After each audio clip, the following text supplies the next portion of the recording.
اعوذ باللہ من الشیطان الرجیم۔ سورۃ البقرہ آیت نمبر 110 سے 112 تک انشاءاللہ آج ہم پڑھیں گے۔ بسم اللہ الرحمن الرحیم۔ وَأَقِیمُوا الصَّلَاةَ، اور نماز قائم رکھو، وَآتُوا الزَّکَاةَ، اور زکوٰۃ دیتے رہو، وَمَا تُقَدِّمُوا لِأَنفُسِکُمْ، اور جو بھی تم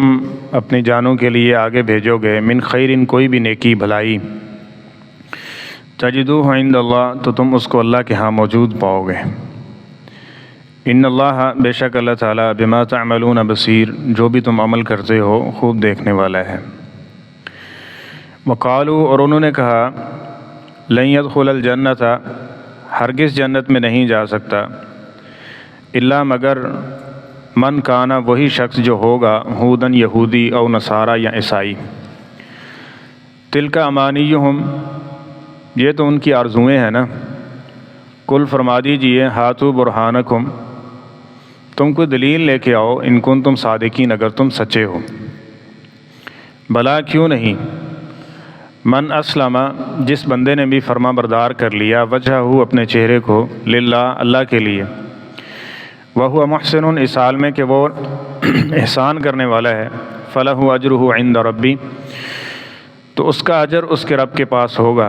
وَلَا خَوْفٌ عَلَيْهِمْ وَلَا هُمْ يَحْزَنُونَ، اور اس پر کوئی خوف بھی نہیں ہوگا اور کوئی وہ غمگین بھی نہیں ہوں گے۔ جیسا کہ قرآن پاک کی نصوص سے یہ بات واضح ہے کہ کسی انسان کے اچھے یا برے ہونے میں،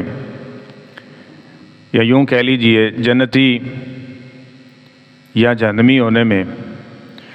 جو فیصلہ کن کردار ہے وہ اس کے اعمال کا ہے۔ اس لیے اعمال پہ فوکس کیا گیا ہے، اس پہ توجہ دلائی گئی ہے۔ اور یہاں بھی سابقہ آیات میں آپ سن چکے ہیں، ان کے بگاڑ کو ذکر کرنے کے بعد، یہ بات ایک دفعہ پہلے بھی آئی تھی کہ ان کو کہا گیا تھا کہ تم استغفار کرو، سجدہ کرو، ہم تمہاری یہ ٹینشنیں نہیں رہنے دیں گے۔ انہوں نے کہا یہ نہیں ہوتا ہم سے، باقی ہم کو کاشتکاری کے لیے زمین بھی چاہیے، یہ کریں گے وہ کریں گے، تو ہم سارا کچھ کر لیں گے۔ تو نتیجے میں اللہ نے ان پہ ذلت مسلط کر دی۔ دوبارہ پھر سے حکم دیا جا رہا ہے کہ وَأَقِیمُوا الصَّلَاةَ، نماز قائم رکھو، وَآتُوا الزَّکَاةَ، اور زکوٰۃ دیتے رہو۔ یہ جو نماز بار بار ایک دن میں اللہ کے سامنے 5 بار حاضری ہے نا، یہ سٹیپ بائی سٹیپ انسان کی اصلاح کرتی رہتی ہے، اس کے زنگ کو دھوتی رہتی ہے اور اس کے ایمان کو بڑھاتی رہتی ہے۔ اور ایک وقت آتا ہے کہ ان الصلاۃ تنہی عن الفحشاء والمنکر، یہ نماز اس کے دل کے اندر بے حیائی اور اسی طرح برائی، اس کی نفرت پیدا کر دیتی ہے۔ یہ پہلے دن ہی نہیں ہوگا، بندہ بس بعض لوگ سوال کرتے ہیں، حضرت ہم نے یہ آیت سنی تھی، یہ بیان سنا تھا، اور اس کے بعد ہم نے یہ نماز شروع کی، اس کے باوجود بھی بسا اوقات ایسے خیالات، ایسی باتیں، اس طرح کی چیزیں ذہن میں آ جاتی ہیں۔ تو یہ پہلا سٹیپ نہیں ہے، یہ آخری سٹیپ کا جو نتیجہ ہے اس کو ذکر کیا گیا کہ یہ کرتے جاؤ گے، ایک وقت آئے گا کہ اللہ تعالیٰ تمہارے دل کے اندر کیا کر دے گا، اس برائی کی نفرت پیدا کر دے گا۔ اور اس کی عملی مثال سورہ حجرات میں بھی اللہ تعالیٰ نے ذکر کی ہے، صحابہ اکرام کہ اخلاص کے ساتھ یہ کام کرتے گئے، اس کے بعد اللہ فرماتے ہیں وَكَرَّهَ إِلَيْكُمُ الْكُفْرَ وَالْفُسُوقَ وَالْعِصْيَانَ، اس کے بعد ہم نے ان کے دلوں میں کراہت پیدا کر دی، کس چیز کی؟ فسوق کی، نافرمانی کی، عصیان کی، ساری چیزوں کی۔ ٹھیک ہے، تو یہ چلتے چلتے، اور جب اس چیز میں سستی آ جائے گی، زکوٰۃ، مال پاک نہیں ہوگا، تو صاف سی بات ہے جب مال پاک نہیں ہے تو وہ نبی علیہ السلام کی حدیث ہے، کعبۃ اللہ کی دیواروں کو تھام لے، اس کے پردے کو تھام لے، اور پھر رو رو کے اللہ سے گڑ گڑائے، تو آسمان سے آواز یہ آتی ہے، ہم تیری دعائیں کیسے قبول کریں؟ تیرا رزق وہ بھی حلال کا نہیں تھا، تیرا لباس جو ہے وہ بھی حلال کا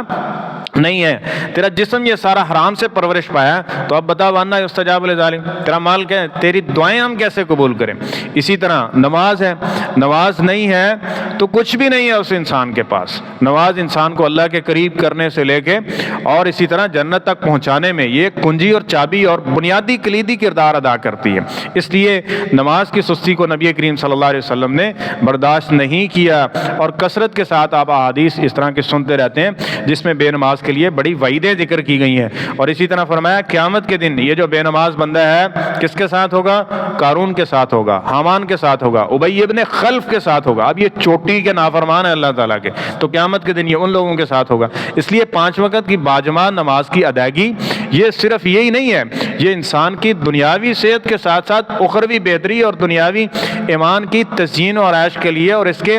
نیکی پر مستقیم رہنے کے لیے بنیادی کردار ادا کرے۔ اس لیے اس کو معمولی مت سمجھیے، یہ اللہ تعالیٰ نے بار بار قرآن پاک میں اس لیے اس کا حکم دیا ہے۔ اور اسی طرح فرمایا کہ یہ کام، اور اس کے بعد وما تقدموا لانفسکم، نماز اور زکوٰۃ کا ذکر کرنے کے بعد فرمایا جو بھی تم نیکی کرو گے وہ موجود ہے۔ یعنی اگر نماز نہیں ہے، اس میں زکوٰۃ نہیں ہے، تو وہ نیکیاں کیا ہوں گی؟ وہ قرآن پاک میں اللہ نے ذکر کیا نا، لوگ جہنم میں جائیں گے اور ان سے وہ آپس میں جب بات چیت کریں گے، کوئی اب نہ فرشتہ اس کی بات سن رہا ہے نہ اللہ کیا ان کی کوئی فریاد رسی ہو رہی ہے، پھر آپس میں ایک دوسرے سے حال دکھ کر رہے ہیں اور کہہ رہے ہیں کہ جہنم میں کیوں آئے؟ ٹھیک ہے، اس وجہ سے کہ لم نکن من المصلین، ہم نمازی نہیں تھے، نماز نہیں پڑھتے تھے، جس کی وجہ سے جہنم میں جانا پڑا۔ تو اس لیے جب یہ چیزیں ہوں گی، اس کے بعد وما تقدموا لانفسکم من خیر، اس کے بعد کوئی بھی بھلائی کرتا ہے وہ چھوٹی سے چھوٹی نیکی کیوں نہیں ہے۔ نبی کریم صلی اللہ علیہ وسلم نے فرمایا بس اوقات ایک بندہ جو ہے نا وہ اخلاص کے ساتھ ایک کھجور اللہ کے راستے میں وقف کرتا ہے، ایک کھجور، اللہ اس کی اتنی قدر کرتے ہیں، اس کو اس طرح سے پالتے ہیں جس طرح تم میں سے کوئی ایک آدمی اپنے بچڑے کو پالتا ہے نا، چھوٹا بچڑا جو ہوتا ہے پیار محبت کے ساتھ بھی، پھر اس کے فائدہ حاصل کرنے کے لیے بھی اس کے اوپر، تو اس طرح اس کو بڑھاتا ہے کہ قیامت کے دن وہ یہ ہو جائے گا کہ جس طرح ایک پہاڑ ہے نا، احد پہاڑ کی مثال دی گئی، یہ ایک کھجور جو اس نے اخلاص کے ساتھ خرچ کی ہے احد پہاڑ کے برابر وزن لے کے آئے گی، یہ اتنی بڑی، یعنی اللہ تعالیٰ بڑا نیکیوں کا قدردان ہے۔ ٹھیک ہے، تو اس لیے فرمایا تجدوہ عند اللہ، کوئی ایک نیکی بھی تم اس کو ضائع ہوتے ہوئے نہیں پاؤ گے، وہ اللہ کے ہاں موجود رہے گی۔ ان اللہ بما تعملون بصیر، کیونکہ اللہ تعالیٰ تمہارے ان اعمال کو دیکھ رہا ہے۔ حتیٰ کہ نبی کریم صلی اللہ علیہ وسلم نے فرمایا عرضت علیہ اجور امتی، اللہ تعالیٰ نے مجھے میری امت کی اجر دکھایا، اور اس میں سے یہ بھی دکھایا کہ ایک آدمی رستے سے گزرا، تکلیف دہ چیز اس نے ہٹا دی، اور ایک آدمی نے مسجد سے ایک تنکا اٹھا کے باہر پھینکا، وہ بھی اس کے نامہ اعمال میں درج ہے۔ تو اللہ تعالیٰ بڑا قدردان ہے، نیکیوں کو جمع کر کے اس کے لیے ذخیرہ کر رہا ہے۔ اور اس طرح فرمایا وقالوا لن يدخل الجنة الا من كان هودا او نصارى، اب یہ عملی بات تھی، عملی بات چھوڑ کے انہوں نے کیا کہا؟ ہمیں اعزاز ملا ہوا، وہ اعزاز کیا ہے کہ ہم انبیاء کی اولاد میں سے ہیں، تو لہٰذا انہوں نے یہ جملہ بولا، سنیے، انہوں نے کہا کہ جنت میں کوئی جا ہی نہیں سکتا سوائے اس بندے کے جو یہودی ہوگا یا عیسائی ہوگا۔ جنت بنی ہمارے لیے، پکی ٹھکی ہمارے لیے، ہمارے نام پہ الاٹمنٹ ہو چکی ہے، ہمیں ہی ملنے والی ہے، اس لیے کہ ہم کیا ہیں؟ عیسیٰ علیہ السلام کو مانتے ہیں، بنی اسرائیل کو مانتے ہیں، ہم انبیاء کی اولاد میں سے ہیں، تو لہٰذا یہ اتنی بڑی نسبت ہے، تو لہٰذا ہماری جنت پکی ہے۔ تو اللہ تعالیٰ نے بھلا کیا جواب دیا؟ تلک امانیہم، یہ ان کی کیا ہے؟ ساری آرزویں ہیں، خواہشیں ہیں، حقیقت کا اس کے ساتھ کوئی تعلق نہیں ہے۔ جس طرح صاحب کا سبق میں بھی بات ہوئی تھی، مسلمانوں میں بھی یہی چیز آ گئی، ٹھیک ہے، یہ یہودیوں عیسائیوں کا یہ قریب تھے نا، آپ موجود بھی ہیں، ان کے لیے تنبیہ ہے، اور ہمیں بھی خبردار اس حوالے سے کیا جا رہا ہے کہ کہیں ایسا نہ ہو کہ ان کے نقش قدم پہ چلتے ہوئے ان جیسے بن جائیں۔ تو مسلمانوں میں بھی بہت سارے لوگ ہیں، اے جی فلاں قبیلے کے ساتھ تعلق رکھتا ہے، اس کی نسبت فلاں سے ملتی ہے، ٹھیک ہے، کوئی بھی ہو سکتا ہے، کوئی صحابی ہو سکتا ہے، ولی ہو سکتا ہے، حتیٰ کہ نبی کی طرف بھی آپ نسبت کر دیں تو اس کے عمل ٹھیک نہیں ہے، تو نبی کی طرف یہ نسبت بھی اس کو فائدہ، تبت یدا ابی لہب وتب، یا تو پھر قرآن پاک سے اس کو نکال دیں، ٹھیک ہے، وہ نسبت نہیں تھی، چچا بھی ہے، کتنی بڑی نسبت ہے، ٹھیک ہے، چچا باپ کی جگہ پر ہوتا ہے، لیکن اس کے باوجود عمل اس کے ٹھیک نہیں تھے، تو تبت یدا ابی لہب وتب، آج بچے بچے کو اللہ نے یاد کروا دی ہے کہ وہ برباد اور غارت ہو گیا، اس لیے کہ ہم فلاں ہیں، ہماری نسبت فلاں ہے، ہمارا فلاں فلاں ہے، یہ ساری چیزیں تلک امانیہم، ایک جملے میں اس کا جواب ہے، یہ ساری آرزویں ہیں، شیطان کا دھوکہ ہے جس سے اس نے تمہیں مطمئن کر رکھا ہے، باقی اس کا حقیقت کے ساتھ کوئی تعلق نہیں ہے۔ قل ہاتوا برہانکم، اگر ایسی بات ہے تو میں یہ لکھ کے دوں گا، جو بھی یہودی ہوگا، جو بھی عیسائی ہوگا وہ جنت میں جائے گا، کوئی اس کی دلیل لے آؤ، تورات میں کہیں لکھا ہوا ہے، انجیل میں کہیں لکھا ہوا ہے، کسی بنی اسرائیل کے نبی نے یہ ضمانت اور گارنٹی دی ہو، تو ایسی بات نہیں ہے۔ جو بھی نبی آئے انہوں نے جو دعوت دی ہے وہ عمل کے اعتبار سے جو اس کے مطابق عمل کرے گا وہ کامیاب ہو جائے گا، جو انبیاء کی دعوت کے خلاف جائے گا تو وہ کیسا ہی کیوں نہ ہو، ٹھیک ہے، اس کے لیے مغفرت کے کوئی چانسز ہی نہیں ہے۔ تو فرمایا ان کنتم صادقین، بات تو دلائل کی ہے، باقی تم جھگڑو گے، کہو گے نہیں میں یہاں جہاں کھڑا ہوں بس ٹھیک ہے، ادھر ٹھیک ہے، تو یہ دنیا کی باتیں ہیں، اور یہ خالصتاً شیطان کے چکمے ہیں جو انسان کو ہدایت کے قریب نہیں آنے دیتا۔ ہدایت یہ ہے کہ انسان دلائل کے مطابق ڈھلنے والا ہو، ٹھیک ہے، وہ اچھائی برائی اس کے اندر چیننگ آنے والی ہو۔ تو آگے اللہ فرماتے ہیں بلا من اسلم وجہہ للہ، ہاں جنت پہ کون جائے گا؟ وہ یہ شخص جائے گا جس بندے نے بھی اپنے چہرے کو اللہ کے تابع کر لیا۔ اب چہرہ کیا ہے؟ اب چہرہ ایک بنیاد ہے، اب سر کاٹ دیا جو تو انسان نہیں نہ رہتا، اب یہ سر ہے جس نے اللہ کے سامنے جھکا دیا کہ سمعنا وطاعنا، اللہ جو تو کہے گا میں ماننے کے لیے تیار، جو حکم تیرا آرڈر ہم اس کو مانیں گے، اس کی اطاعت و فرما برداری کریں گے، تو اس کے لیے جنت ہے۔ اور دوسری بات چہرہ، اس کے اندر کچھ خاص چیزیں بھی ہیں، زبان ہے، آنکھیں ہیں، کان ہے، ٹھیک ہے، یہ تین خاص چیزیں ہیں، اور ان کے بارے میں اللہ نے قرآن پاک میں ذکر کیا ان السمع والبصر والفؤاد کل ذلک، ان تینوں چیزوں کے بارے میں خاص اہمیت رکھتی ہیں انسان کے اچھے یا برے ہونے کے اندر۔ کان سے اگر بات اچھی نہیں جا رہی تو صاف ظاہر ہے جو سنیں گے وہی مائنڈ سیٹ بنے گا کہ نہیں بنے گا، اس کے مطابق جائیں گے۔ اس طرح زبان اس کی اچھی نہیں ہے تو آپ نے حدیثیں نہیں سن رکھی، زبان کی وجہ سے بہت سارے لوگ جہنم میں جائیں گے۔ آنکھیں ہیں، ٹھیک ہے، نبی کریم صلی اللہ علیہ وسلم نے فرمایا نیکیاں ان کی بہت زیادہ ہوں گی، پہاڑوں کے برابر ان کی نیکیاں ہوں گی، لیکن یہ ہے کہ جب تنہائی میں جاتے تھے کوئی ان کو نہیں دیکھ رہا تو اس وقت یہ اللہ کی حدود کو پھلانگا کرتے تھے، جس کی بنیاد پہ آج ان کی ساری نیکیاں ضائع کر دی گئی ہیں، ٹھیک ہے۔ تو یہ آنکھیں، یہ زبان، ٹھیک ہے، اور یہ کان، یہ تین بنیادی چیزیں ہیں جس کو درست کرنا ہے۔ یہ اسلم وجہہ کے اندر بھی یہ چیزیں شامل ہیں، جس طرح نبی کریم صلی اللہ علیہ وسلم نے فرمایا دو چیزوں کی مجھے ضمانت دے دو میں تمہیں جنت کی ضمانت دے دوں، ان میں سے ایک زبان بھی ہے، ٹھیک ہے۔ اس طرح کانوں کے بارے میں یہ جو موسیقی شیطان کی ایک آواز ہے جو دل کو بگاڑنے کے اندر اور معاشرے کے بگاڑ میں جس نے سب سے زیادہ کردار ادا کیا ہے ان آنکھوں اور ان کانوں نے، کہ یہی چیز ایسے مناظر دیکھتے ہیں، ایسی چیزیں سنتے ہیں جس کی وجہ سے پھر قرآن سناؤ، حدیث سناؤ، نصیحت کرنے والا باپ ہو ماں ہو، کسی کی بات کا اثر نہیں ہوتا۔ وجہ کیا ہے کہ کانوں سے جو چیز اندر جا رہی ہے، آنکھوں سے جو چیز دل پہ اثر انداز ہو رہی ہے نا، یہ سب سے زیادہ افیکٹ رکھتی ہے اور وہ ٹھیک نہیں ہے، تو جس کی بنیاد پہ بگاڑ ہو رہا ہے تو اللہ فرماتے ہیں بلا من اسلم وجہہ للہ، جس بندے نے اپنے اس کھوپڑی اس چہرے کو اللہ کے تابع کر لیا نا تو وہ ہوا محسن، اور اس کے بعد جو بھی نیکی کر رہا ہے وہ احسان کے ساتھ کر رہا ہے۔ احسان کیا ہے؟ نیت کا اخلاص اس حد تک پہنچ جائے کہ جس طرح بندہ مالک کو دیکھ کے ایک غلام کام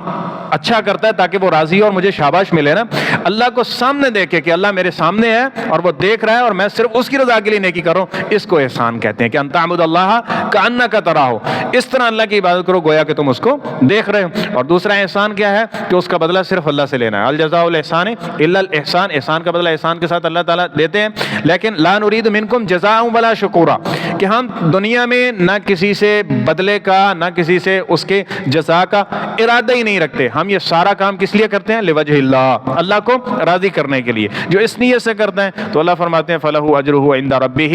اس کا اجر اس کے رب کے ہاں ہوگا۔ انعام یہ ہے کہ ولا خوف علیہم ولا هم يحزنون، پریشان ہوں گے۔ آپ دیکھیں ایک بھی خطا ہے نا کسی کے پاس، اگر اللہ نے پوچھ لیا تو نبی کریم صلی اللہ علیہ وسلم نے فرمایا سیدہ عائشہ رضی اللہ تعالیٰ عنہ کو، آپ اندازہ لگائیں یہ کتنی بڑی بات ہے، فرمایا جس سے اللہ نے یہ پوچھ لیا کہ یہ کام تم نے کیوں کیا ہے، اس کے پاس اس کا جواب نہیں ہوگا، کون اس کا جواب دے سکتا ہے؟ باقی یہ اللہ کی رحمت کے حصول کا ذریعہ ہے یہ اعمال کہ اللہ راضی ہو جائے گا، ٹھیک ہے، اور اللہ تعالیٰ گناہوں کو معاف کر کے کامیاب لوگوں میں شامل کر دے گا، وگرنہ جس سے سوال کر لیا گیا وہ ہلاک ہو گیا۔ تو اس لیے جس بندے نے یہ کام کیے یعنی نیکی اخلاص کے ساتھ کیا، جو بھی اعمال ہیں اللہ کی رضا کے لیے کیے ہیں، تو اللہ فرماتے ہیں یہ جو خوف ہوگا نا وہ قبر کا خوف ہے، زندگی کی کئی ایک خوف ہیں زندگی میں دنیا میں، اور اسی طرح حشر کے اندر کیا ہوں گے، فرمایا وہ سارے خوف اور ہم اور غم اس کے ہم کیا کر دیں گے؟ دور کر دیں گے، ختم کر دیں گے، جس نے یہ کام کیا کہ کیا اپنے چہرے کو اللہ کے تابع کر لیا۔ اور چہرے میں جو خاص تین چیزیں ہیں جس کو ہم نے مد نظر رکھنا ہے، کان، آنکھیں اور زبان، اس کو درست کرنا ہے۔ جس طرح نبی کریم صلی اللہ علیہ وسلم کی آخری حدیث پہ بات ختم کریں کہ سب سے زیادہ جو جنت میں جانے والے لوگ ہوں گے نا وہ بھی اس زبان کی وجہ سے اچھا اخلاق ہے، اور سب سے زیادہ جو دوزخ میں جانے والے لوگ ہوں گے وہ بھی کس سے ہیں؟ اس زبان سے ہیں، یہی چہرہ ہے۔ ان چیزوں کو درست کریں گے تو چہرہ بھی درست ہو جائے گا، اگر ان میں سے کوئی ایک چیز درست نہیں ہے تو چہرہ درست تو نہ ہوا نا، ٹھیک ہے۔ اور آخری چیز اس حوالے سے یہ ہے کہ چہرے کے درستگی کی مراد سمت ہے، جس طرح نبی علیہ السلام نے فرمایا ان ھذا صراطی مستقیما فاتبعوہ، قرآن پاک میں بھی ہے کہ یہ میرا سیدھا راستہ، اس کی سمت ٹھیک ہے، عقیدہ ٹھیک ہے، نظریہ اس کا ٹھیک ہے، عمل جو بھی کر رہا ہے وہ سنت کے موافق ہے، یہ سارے اسلم وجہہ کی صورت ہے۔ اللہ تعالی ہم سب کو صحیح معنوں میں ان آیات پر عمل کرنے کی توفیق عطا فرمائے۔